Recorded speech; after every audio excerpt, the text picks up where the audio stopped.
アルファロメオ 4C カーボンモノコックボディにミッドシップターボエンジンを搭載したアルファロメオが生み出した唯一無二のスポーツカーです。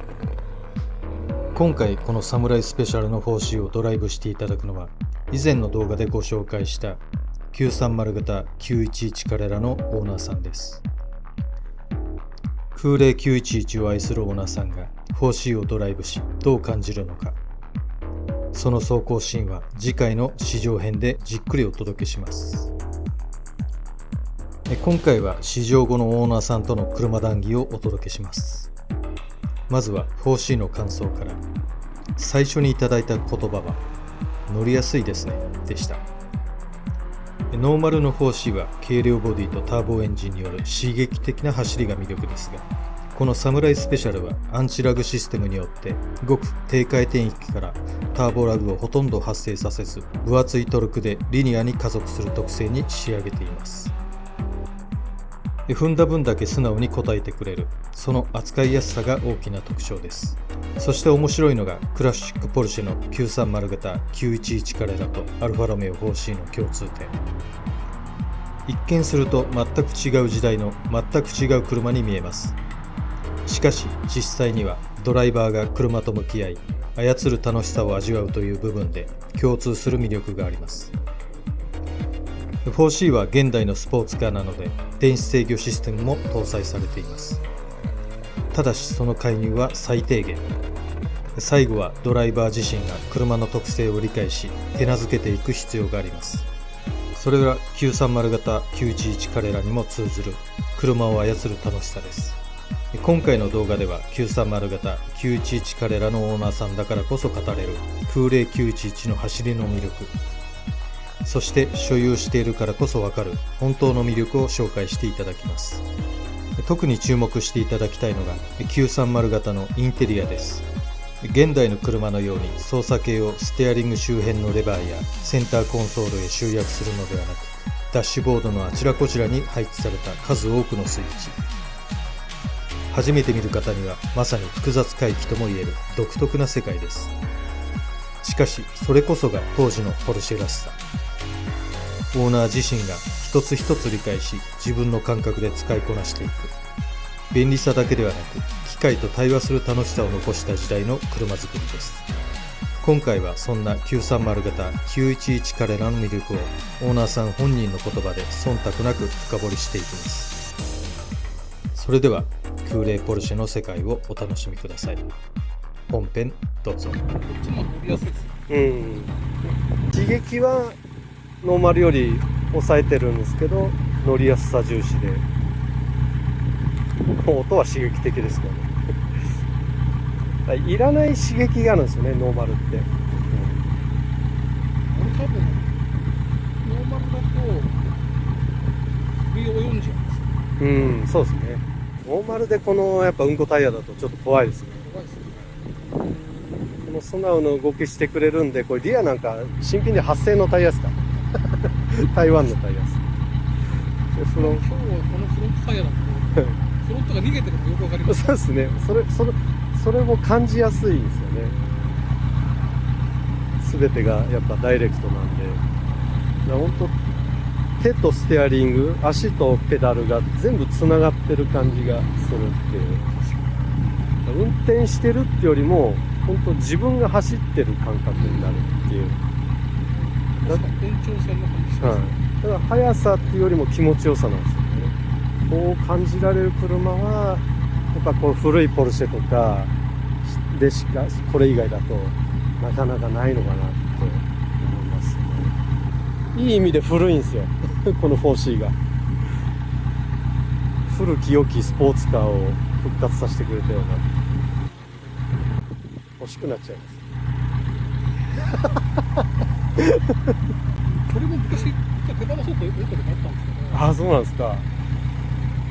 結局なんだかんだ言ってはい、万能なんですよ。まあ万能ですよね。荷物もちゃんと積めるし。このカバンって意外とあるんでそうですよね。す。難しいと乗れないけど後ろに荷物乗せられます。前930ターボの後ろに乗ったことありますけど地獄でした子供はちょっと厳しい。そうですね。ただまあ緊急需要で乗れないことはないんで、これはもうどうしようもないんでというナローさんが言ってたのが、やっぱポルシェ乗ってる人はみんな運転がうまいって俺言ったんですよ。そしたらそうじゃないんだ、うまいから乗るんじゃなくて、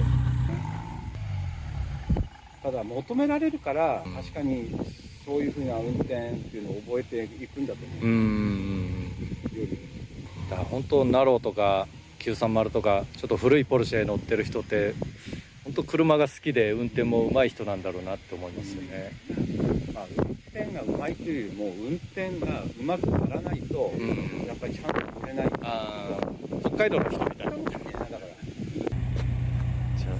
多分これ乗った後になろうのと、さらに警戒感が、確かにそうですね。言われてみればナローと930ターボの間っていうよりも、間より若干もうちょっとナロー寄りなんですけど、ナローのいいところと930のこの安定感と両方合わせ持った感じですね。一番いいのは、84年式の 3.2 の彼らに乗るのが一番いいんですよ。車重がナローに近いんです。1100キロぐらいです。1100キロぐらいでエンジン 3.2 じゃないですか。パワーもあるし、車重も軽いし、一番いい。お値段も一番いい。まあ、今となっては高いですよ。見直されちゃった。タイヤがね、ミシュランすごくいいです。ああ、やっぱいいですね。全然スポーツタイヤ見えないじゃないですか。ちゃんとこれでも結構吸ってないですかこれ。あとついたので、こっちが細が落ちてるので、サンダルで落としてる。右と左のちょっと違う。これとのまだ手作りなので、結構ずれてる。これスペースは見れば分かりますけど、こっちはこんだけ出てるんですよ。ボルトが。あっちがこんな出てるんですよ。本当だ、全然違う。こっち22ミリで、全然違う。あっち15ミリ。7ミリ違う。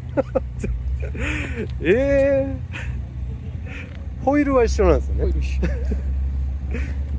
それも個体差もあるんですか。個体差普通に履くと、すごい内側に入ってて、なんか左右差を感じるんですよ。それが嫌で、だからボルトをターボのボルトに変えて、長いんで。もう本当張り出し具合全く同じですね。擦り方も同じですもんね。純正のナットがアルミのナットで、アルミなんですか、ナットが。怖いですね。怖いじゃないですか。だからもうこれはスチールボルトそうですよね。してるんですけど、これホイールは何でできてるんですか。アルミなんです。アルミですよ。これ単造なんですよ。すごく軽いですよ。最高速とか目指してないんですよね。ポルシェ。ルーフは最高速だ。ルーフのホイールってものすごく重いんですよ。そうなんですか。じゃあ重い方が AC のくっつくじゃないですか。しかも硬いんで、最高速向きに作ってるんですよね。なるほど。いや、やっぱ低いな、エンジンが。トライサンプルですよね。膝ぐらいですもんね。膝ぐらい。完全にフロントのオイルクーラーから全部抜くのが1日以上かかっちゃうんで。そうなんですか。全容量13リッターなんで。じゃあ OC の倍入るんですね。お金もかかりますね。高いオイルを入れたと思えばそんな金額じゃない。じゃあオイルはそこまで銘柄にはこだわらなかったんです。半合成 100% 化学合成入れてないんで。あんまり古い車に 100% 化学合成あんまり良くないですよね。シールとか傷めちゃう。そうですよね。維持がしやすい。故障も少ないってことですか。少ないですね。ナローとかだとキャブじゃないですか。はい。キャブセッティング出ないともうずっと調子悪い。ましてはメカポンとかだとさらに修理できるところほとんどないですから。これでも全然汚れてないですよね。汚れてないように出るだけです。黒いから。僕は走り終わったら、一回掃除してます。ああ、エアで吹き飛ばしたり。ほこり取って。そうですね。だから水洗いしたことないです。空冷なんで水使ってないんでうん詐欺なんで、だから水のこと考えなくていい。それもあるからさらに維持がしやすい。うんうんうんうん。ちょっと運転席座らせてもらっていいですか。あ、リモコンなんですか。つけたんです。割と近代化してるんですよ。ランプでみんな LED にしてるし。ああ、浅野さんみたいな。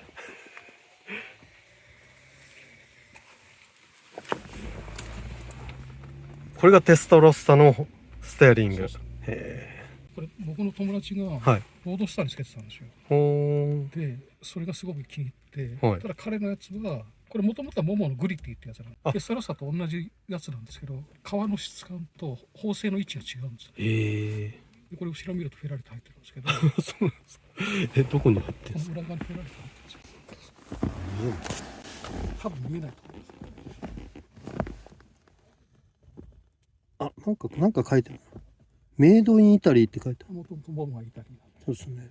フェラーリ、わかんないな。このセンターパッド付きってのはいがなかなか出てこない。あ、これも純正というか。でここの革の質感一緒ですよね。うんうんうん。本当確かに。あ、これも革なんですね革。なんですよ。レザー風じゃなくて。これをヤフオクで見つけて、はい。もう速攻落としました。これの秀逸なのはポルシェの純正と一緒で、ここがフラットなんですよ。あ、本当思いました。でなんか平らな指が疲れないんですよ。あ、そうなんですね。あとは細いし、あ、うんであと 36.5 あるので、全てのメーターが自分のポジションだと全部見えるんですよ。確かに。 35パイだとスピードメーターとか見えなくなっちゃうんですよ。ああ、確かに実際の視点だとこんな感じだな。そうですね。うん。で大体スピードメーターこう上にするようにしてるんですね。外してこうあ、あれ見えないからこう曲げてんですか。そうなんですよ。なるほど。一番使うスピードのところうんうんうんうんを上にするように。なるほど。本当タコメーターがでかい。スポーツカー。で一番重要だからですよ。うん。空冷なんで。この5連ですよね。この若干ラウンドさせて。これ未だにこのデザイン継承してます、そうですよね。特に最新型とか確かタコがアナログメーターで他がデジタルになってますよね。メーターのデザインがいい。湾曲して。でも本当にこことここ見えないですからね本当に何も見えないですから。これスイッチ全部ご存知です？わかりますこれ本当に知らない人は一見さんお断りなんで、まず最初乗ったら開けられないですからね。そう、さっきも僕降りるとき一瞬悩みました。どれだっけって。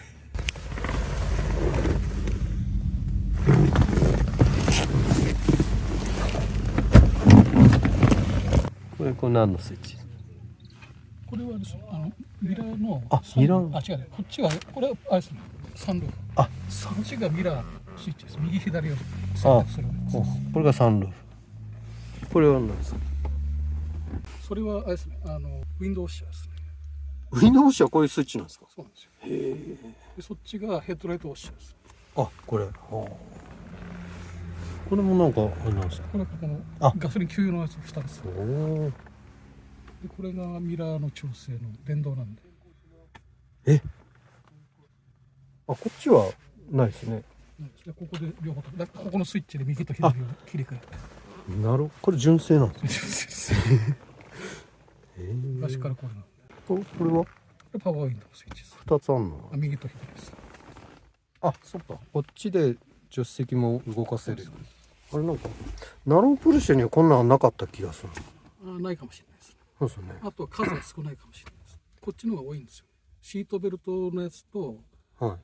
あとはそのサイドブレーキのやつしかないんですよ。これはブレーキのオイル量も検知するやつが入ってるんで。あ、これ。そうですね。ブレーキフルードの減ってるのを見れるんですよ。これ、あ、スイッチじゃなくてこれランプですかラ？ンプでヨーロッパ仕様だとそこの丸いスイッチあるじゃないですか。シガーのやつとフォグみたいのと。真ん中のやつがバックホームなんですよ。ああこっちがフロントのフォークなんですけど、あバックフォークないんですよ。バックフォーク禁止だったんで昔は。はいはい。だからそこのスイッチは何もないんですよ。あ、こんまり。それあるなしでヨーロッパ仕様か国国内仕様か分かるんですよ。これなんですか？上下の。あ、それは後付けでつけたんですあ、けど、そうなんです。それアンテナのスイッチです。ああ。これもともとこの年代ってはい。アンテナないんですよ。アンテナ、あれか。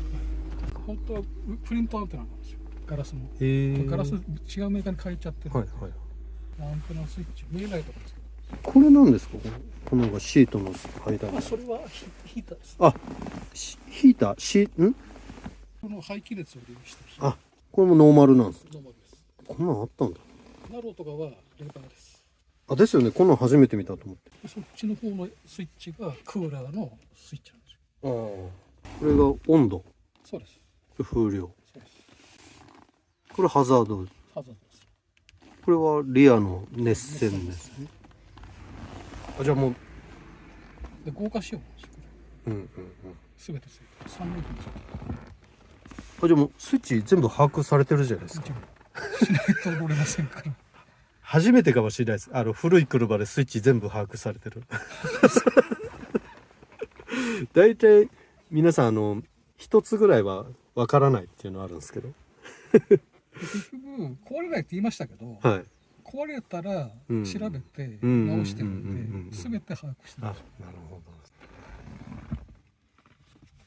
これ何のランプなんですか？これ。それはエキゾストのあ、はい。こそうです。ただこれいらないんですよ。今は。昔は必要だったんですよね。あ輸入車は。れサンルーフは今でもちゃんと動くんです全然動ね。きますよ。素晴らしい。僕動くやつは全部動かないと嫌なんで、あその時も一回壊れましたけど直しました。あ。使わなくてもね、やっぱ。動かさないとダメです。やっぱ動くものは動かさないと壊れちゃう。いや、素晴らしい。やっぱこのスポーツシートいいですよね。張り替えたりも何もされてないんですか？ないですよ。自分でこうひび割れたところをうん。補修とかしてますけ座り心地もいいのにしっかりホールド性もあって。ど。でこれあれなんですよ。これより前の3リッターのやつよりもシートのポジションが低いんですよ。だから下手にレカロシートとかつけちゃうと上がっちゃうんポジション高くなっちゃう。うん。純正のレールにつけられるように加工しないとポジションが高くなりすぎちゃうんですよ。もともと低いんですよ。助手席より運転席のものが低く感じる。こっちの下手ってるかあ、下手ってるからペダルは変えてるんですね。ら。だから変えてます。そうですね。でこの車って、ポルシェってみんなそうなんですけど、はいヒールアンドとしづらいんですよ。楽しいですよね、このアクセルをオフにした感じとかがね、また独特だと思うんですけど、ヒ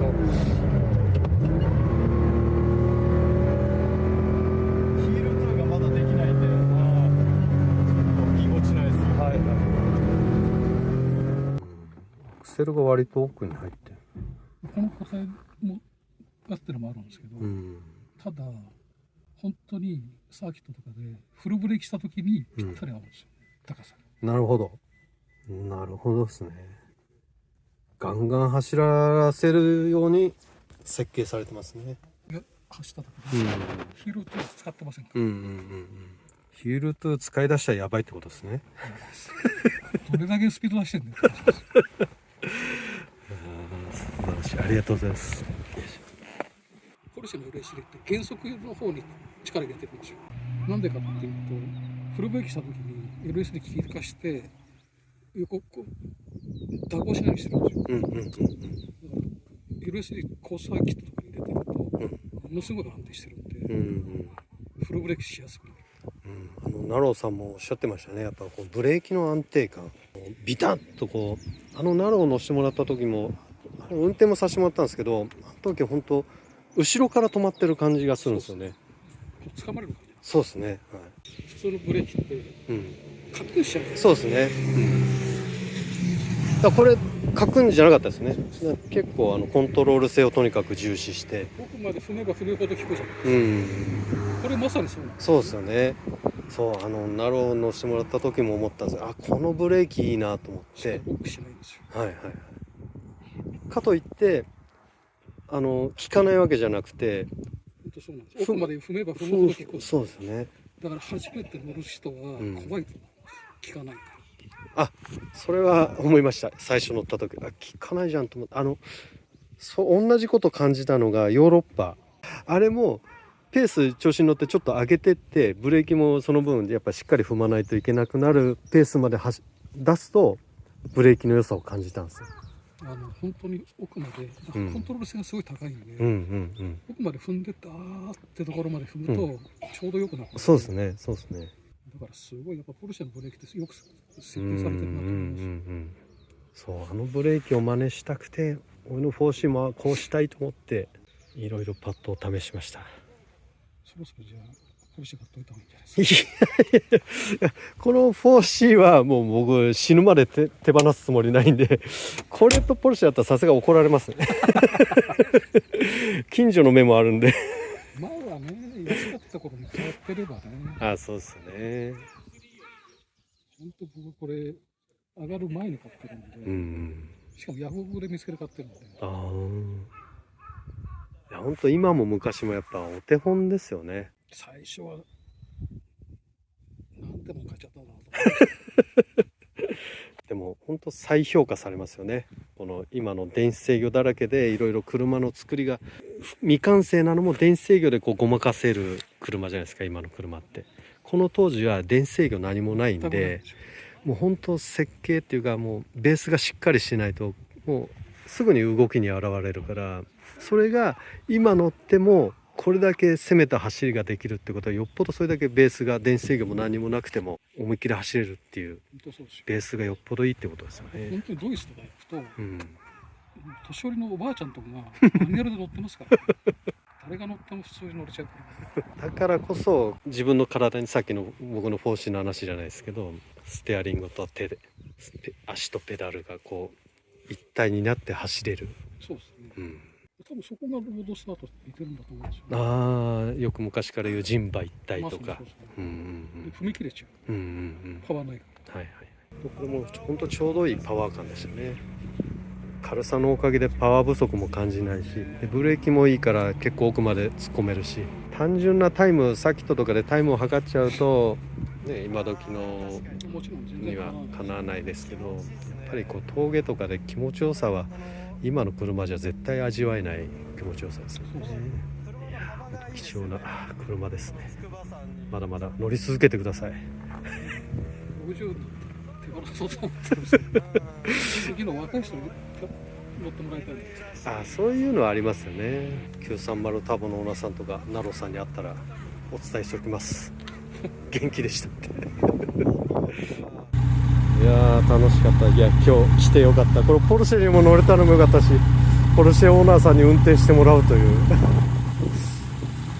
いや貴重な体験をありがとうございました。はい、というわけで今回は930型911カレラオーナーさんとの車談義をお届けしました。最初はサムライスペシャル 4C の感想から始まった会話でしたが、気がつけば話題は930型911カレラの魅力へ。ドイツで生まれたポルシェ930型911カレラ、そしてイタリアで生まれたアルファロメオ 4C。 一見すると全く違う方向性を持った2体です。ドイツ車は精密さや正確さ、完成度を追求する文化があります。ドライバーの操作に対して車が正確に応えてくれる、まるで精密な機械を操っているかのような安心感。速く走るために必要なものをリズムで突き詰めている、それがドイツ車の魅力です。一方イタリア車は数字や効率だけでは語れない魅力があります。エンジン音、デザイン、ステアリングフィード、そして車から伝わる感覚、ドライバーの感情を刺激し、もっと走りたいと思わせてくれる、それがイタリア車の魅力です。しかし方向性は違っても930型911カレラと 4C には共通するものがあります。それはドライバーが主役であること。全てを車に任せるのではなく、車の声を感じ取り、自分自身で操る楽しさ。そして面白いことに930型911カレラと 4C はその表現方法は違っても最後に求めているものは同じです。ドライバーが運転して楽しいこと。時代も国も設計思想も違う2台ですが、その根底にある思いはどこか通じるものがあります。そして次回はいよいよアルファロメオポルシェの試乗編です。今回は私が助手席を、ハンドルを握るのは930型911カレラのオーナーさんです。長年空冷911を愛してきたドライバーがこのサムライスペシャル4Cをどう感じ、どう操るのか。助手席だからこそ感じれる車の動き、アクセルワーク、そしてオーナーさんのドライビング、さらには感情まで。930型911カレラを知り尽くしたオーナーさんが操る 4C は果たしてどんな表情を見せてくれるのか。次回930型911カレラオーナーさんによる 4C 試乗編、ぜひお楽しみに。それでは今回もご視聴ありがとうございました。